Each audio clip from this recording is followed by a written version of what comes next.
présidente du conseil départemental de l'Allier. Je vais pousser un peu parce que je suis un petit peu plus petite. Voilà, très bien.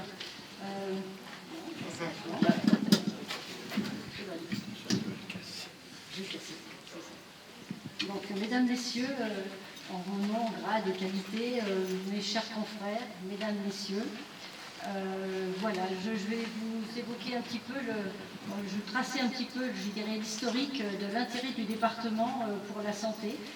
C'est un intérêt qui date de 2009, puisqu'à l'époque, c'était notre président, M. Gérard Dariot, qui avait souhaité effectivement inscrire un peu la compétence santé dans les fonctions du département, et ce, pour faire face, je dirais, à la désertification médicale qui existait à l'époque essentiellement ruralité.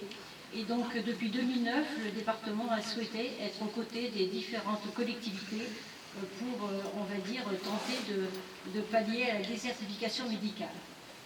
Pour ce faire, ce département a mis en place un certain nombre de dispositifs, et c'est vrai que le département a accompagné, au niveau du département de l'Allier, la création de 24 maisons de santé sur l'ensemble du département de l'Allier, ce qui fait quand même, je veux dire, un maillage territorial de quantité et de qualité.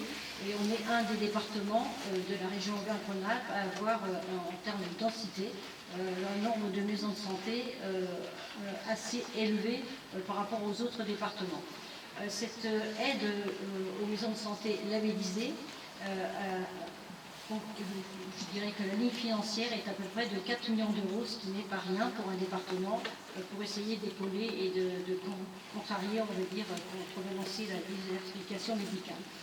À côté de ce dispositif d'aide aux maisons de santé, le département a souhaité effectivement, on va dire, tenter de remplir en termes de profession médicale les maisons de santé, et a ouvert un dispositif qui s'appelait le WANTIL à l'époque, qui était donc une bourse d'études accordée aux étudiants internes en médecine, de médecine générale, afin que ces étudiants de médecine générale viennent s'installer dans l'Allier. Et en contrepartie, ces médecins de médecine générale devaient donner 5 années de leur temps au département de l'Allier, et en plus ils devaient être des sites d'accueil de formation pour les futurs médecins, dans la mesure où on sait que quand un médecin est maître de stage, il finit par accueillir des étudiants qui peut-être eux-mêmes viendront s'installer dans l'Allier. Donc ce dispositif WANTIL a permis de signer avec les internes 68 dispositifs, et actuellement 36 installations dans l'Allier proviennent de ce dispositif. Au niveau de l'agglomération de Vichy, il y a eu 8 installations de WANTIL grâce à ce dispositif, et nous avons encore 5 installations qui doivent se profiler dans les années qui viennent pour la région de l'agglomération, puisque les étudiants en formation ont décidé de s'inscrire dans notre agglomération pour leur mode d'exercice.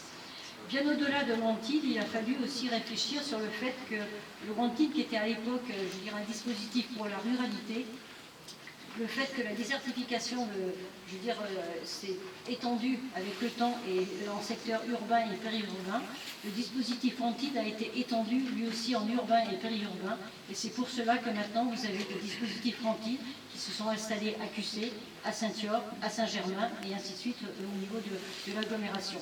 Donc ça, c'était une idée effectivement de 2017 d'élargir le dispositif WANTIL. Donc depuis 2018, chaque étudiant interne en médecine peut s'installer n'importe où il le souhaite dans le département de l'Allier pour une durée de 5 ans minimum.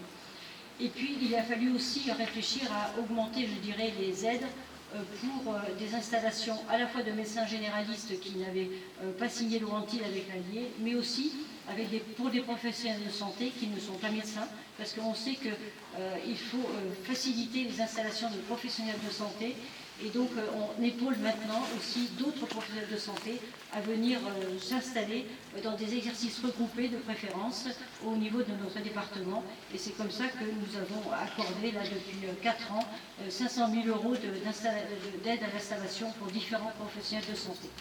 Donc tout cela, c'est effectivement pour essayer de mailler le territoire, pour essayer de renforcer, on va dire, l'offre au niveau du territoire et de répondre surtout aux besoins des populations. Donc le projet d'aujourd'hui, c'est vraiment un projet, je dirais, qui répond parfaitement, je veux dire, aux objectifs du département. Alors comme vous l'avez dit, monsieur le maire, c'est un projet qui a eu une gestation un peu longue, hein, je crois grosso modo 5 ans, mais c'est à peu près le temps qu'il faut pour mener un projet de cette ampleur et de cette envergure. C'est un projet en fait qui a demandé effectivement, je veux dire, l'énergie de chacun, le savoir, la réflexion de chacun. Mais un projet comme ceci, il faut bien savoir que pour le mener à terme, il faut d'abord avoir un projet médical partagé. Et ça, véritablement, c'est un élément essentiel pour porter un projet de cette envergure. Ce projet médical partagé, vous l'avez écrit, chers confrères, à peu près en l'année 2017 et vous avez été labellisé en 2018. Et ça, c'est, je dirais, le socle essentiel pour avoir une maison de santé, qui puisse effectivement être en cohérence avec les aspirations et les besoins des territoires, mais aussi une maison de santé qui perdure dans le temps. Parce qu'effectivement, il n'est pas tout de couper le ruban aujourd'hui, il faut que cette maison de santé puisse durer dans le temps. Et ça, c'est effectivement grâce à un projet de santé qui a été labellisé, réfléchi les uns avec les autres. Et puis le deuxième élément, évidemment, la deuxième jambe, c'est effectivement avoir une collectivité pour un projet public qui soit effectivement un partenaire de tous les jours, je dirais. Monsieur le maire, vous avez accompagné les professionnels de santé à la fois dans leur projet, dans leur recherche architecturale, on va dire dans l'écriture de leur projet architectural. Et aujourd'hui, on peut voir que la réalisation est parfaite. Réalisation parfaite parce que vous avez répondu aussi en plus aux normes environnementales. Ça, c'est un élément important. Mais c'est aussi un projet qui a permis de fédérer, je dirais, les professionnels de santé du territoire. Ça a permis probablement de séduire un certain nombre de professionnels, puisque maintenant, je crois que votre taux d'occupation doit être à peu près de 90%. Donc, on peut espérer même maintenant peut-être une extension de la maison de santé pour les années prochaines, parce que quand on a effectivement une dynamique de territoire, comme vous l'avez démontré aujourd'hui à travers ce projet, évidemment qu'il va s'agréger autour de cette dynamique d'autres envies et probablement d'autres professionnels qui viendront, je dirais, épauler cette équipe qui est déjà en place et peut-être, et j'espère surtout, renouveler on va dire, les cheveux gris de cette équipe qui prendront peu à peu leur retraite.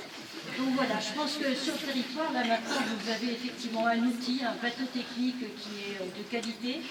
Ce plateau technique répond, je dirais, aux objectifs et aux critères actuels, hein, parce que la médecine a évolué. Et c'est vrai que la médecine, maintenant, c'est une médecine de parcours de soins. Et là, véritablement, vous répondez, je dirais, à tous ces objectifs. D'abord parce que vous pouvez faire effectivement une médecine coordonnée entre les différents professionnels, une médecine qui répond aux 4 axes, qui est la prévention, qui est effectivement la prise en charge thérapeutique, mais aussi qui est une médecine d'éducation et d'accompagnement. Et je crois que cet outil répond véritablement à l'ensemble de ces axes. Je pense que les professionnels vont pouvoir exercer avec sérénité, je dirais, quand on a un univers, effectivement, comme vous le proposez aujourd'hui, je pense qu'on peut venir au travail véritablement avec joie, et je pense que c'est véritablement l'élément essentiel, hein, dans la vie de tous les jours, c'est venir au travail avec engouement, avec plaisir. Voilà, écoutez, profitez bien de ce lieu. C'est un lieu parmi tant d'autres, hein, sur notre agglomération. Évidemment, vous êtes la première maison de santé labellisée de notre agglomération. Il y aura peut-être d'autres structures, mais l'idée sur l'agglomération, c'est d'offrir effectivement des possibilités d'installation multiples et variées. Là, vous avez une maison de santé labellisée, vous avez d'autres outils sur l'agglomération, un pôle santé, je veux dire, AQC, qui est un pôle santé où les professionnels de santé sont dans une démarche d'achat. Vous avez un pôle santé au niveau de Vichy qui accueille la maison médicale de garde, où là, véritablement, c'est plutôt une offre de location. Vous avez un pôle santé qui est en train de se reconstruire à Saint-Germain, un pôle santé au Mayenne-Montagne qui répond à la population de la montagne bourbonnaise, une maison de santé à Saint-Yorre, et vous avez d'autres professionnels de santé qui souhaitent s'installer sur l'agglomération. Donc on espère redensifier progressivement et surtout développer les modes d'exercice regroupés, puisque de nos jours, véritablement, les professionnels de santé cherchent des modes d'exercice regroupés. Merci à tous.